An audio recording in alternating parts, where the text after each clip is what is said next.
মৃত্যুকালে যিনি আমাকে স্মরণ করে শরীর ত্যাগ করেন, তিনি তৎক্ষণাৎ আমার ভাব প্রাপ্ত হন।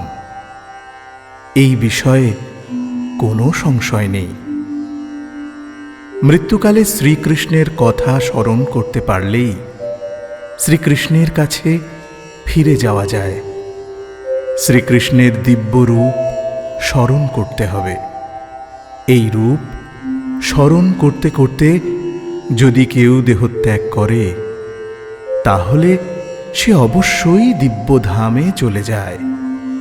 এখানে মদ্ভাবম বলতে পরমেশ্বর ভগবানের পরম ভাবের কথা বলা হয়েছে।